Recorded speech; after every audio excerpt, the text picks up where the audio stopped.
Hi, my name is Lisa Ward, and I'm running for office in Alabama. Many times we fail to realize how critical exercising our voting rights are. We often see in our climate things that make us feel like our vote doesn't matter or count. And I'm here to debunk that myth and tell you countless times a race was too close to call, and it could have been your vote that made the difference. State laws change, and while we aren't paying attention, often they affect our voting rights. For example, there's a law in place that basically says if you don't use it, you lose it. But what does that mean? It means if you do not exercise your right to vote in two consecutive federal elections, the Secretary of State has the right to purge you from the eligible voter registration database. Now, for that reason alone, we don't want that to happen. Voting is a responsibility we have to show interest in sustaining our freedoms for democracy in this country. And the moment we stop caring about those fundamental rights, authoritarian government can slide in and our voice is gone.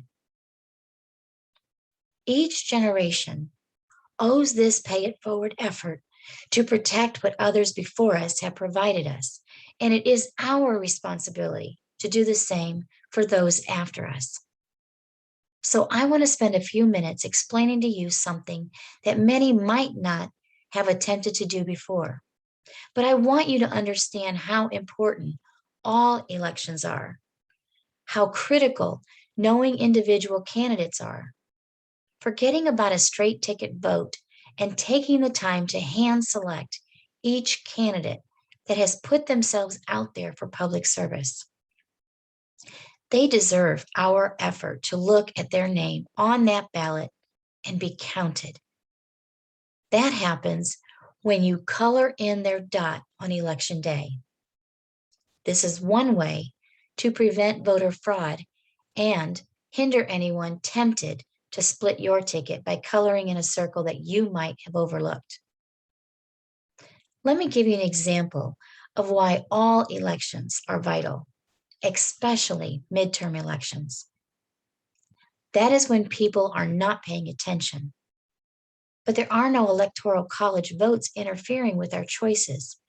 It truly is one voice, one vote. We need to take advantage of that. When you don't vote, you decrease the number of voters that are counted, and polling locations are reduced because of it. There is no need for them if no voters show up to vote at them. One more thing, and this is just an example of why your votes do count. In our climate today, for example, folks aren't happy with their police officers and the job that they do. I hope you realize the sheriff you elect hires and determines the officers in your neighborhood so that can be prevented by making sure that you know the leader of that department is worthy of our votes. Again, that's just an example. So let's get started. I want you to understand what elected officials are responsible for and how their role affects your life, shall we? Let's talk about U.S. Senator. Each 50 states has 2 senators. 100 senators serve in the U.S. Senate. It's called the upper chamber of Congress. They are responsible for drafting and voting on federal laws for the United States, preparing and considering legislation by standing committees, special committees, and joint committees, which also include committees of the U.S. representatives and senators. Now, these duties include confirming major presidential appointments, including things like Supreme Court justices, all U.S. treaties with other countries, which, by the way, needs 2/3 approved votes in the Senate. They vote on impeachment of elected officials with a 2/3 vote for impeachment resulting in the removal of office. Congressional bills, after having been passed by the Senate and the House of Representatives, must be signed by the President of the United States. And this must be done within 10 days of their submission. Or They become law automatically unless Congress is not in session. If it is vetoed by the president, a bill may become law only by its repassage by a 2/3 majority in each house. The Constitution requires a regular annual meeting of Congress, which I believe begins on January 3rd each year.